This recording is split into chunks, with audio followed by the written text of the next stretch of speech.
the name of the Lord. I welcome you again to the sermonettes.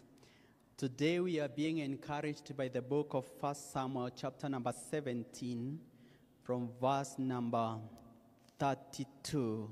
From verse number 32 and 33. This is what the Bible says. And David said to Saul, "Let no man's heart fail because of him. Your servant will go and fight with this Philistine." And Saul said to David, this is the main verse, verse 33. And Saul said to David, "You are not able to go against this Philistine to fight with him, for you are but a youth, and he has been a man of war from his youth." I repeat, you are not able to go against this Philistine to fight with him, for you are but a youth, and he has been a man of war from his youth. Today I would like us to look at this scripture critically and try to get it into our life. That many are the times that we face experienced problems. We may call this sermon experienced problems. Experienced problems in this sense that this is a problem that has been existing for so long. It has devoured many people. It has failed many situations, and it has emerged victorious. So it has a history of itself. That this one cannot be defeated through this. This one is impossible. This one you cannot surmount this kind of pressure. And that is what we are calling experienced problems that you may face as a Christian. And we are being reminded of, this is the most famous chapter in the book of 1 Samuel, where David fought with Goliath and he overcame. Now, David was told, please, don't go against. This is the king that is telling him, don't go against this man because you are just a youth. He has been fighting in battle for many years. You cannot bring him down. And those are the kind of sentiments we are hearing from people, that because of your family is very poor, you cannot pursue a career in engineering. You cannot pursue a career in piloting. You cannot even aspire to build a good house. You should not even aspire to marry from a good family. You should not even think that this disease is going to get healed. Even the doctors in Nairobi Hospital, in Aga Khan, in the good hospitals, they have been defeated by this kind of disease.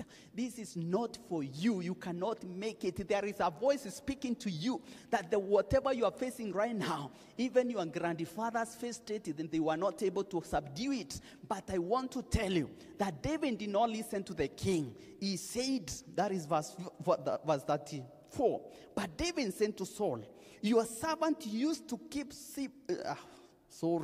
But David said to Saul, your servant used to keep sheep for his father, and when there came a lion or a bear and took a lamb from the flock, I went after him and struck him and delivered it out of his mouth." Hallelujah.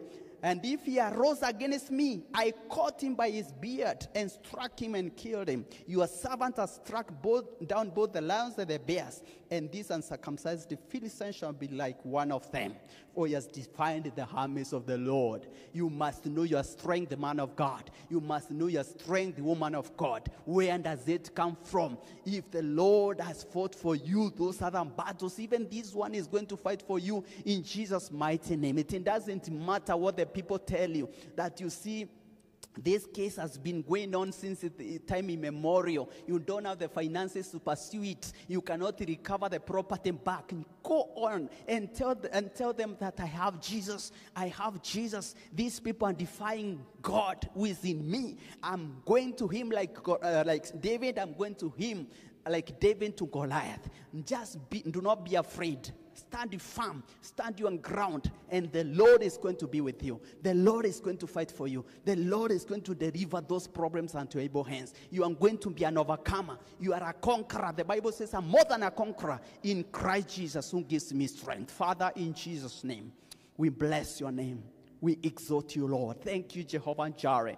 Thank you, Jehovah King of glory. It doesn't matter what faces us, Lord, but it matters who is in us, O King of glory, because who is in us is greater than that which is in the world. Today, in Jesus' mighty name, I speak victory, my God, in every area of my viewer's life. In Jesus' mighty name. It doesn't matter the people that he or she is contending with. It doesn't matter the size of the enemy, but it matters the size of their faith and the size of their God. Today, in Jesus' mighty name, as your servant, I pray that they shall subdue, they shall, my Father, subjugate and take over every stronghold that has been taken by the devil. In Jesus' mighty name.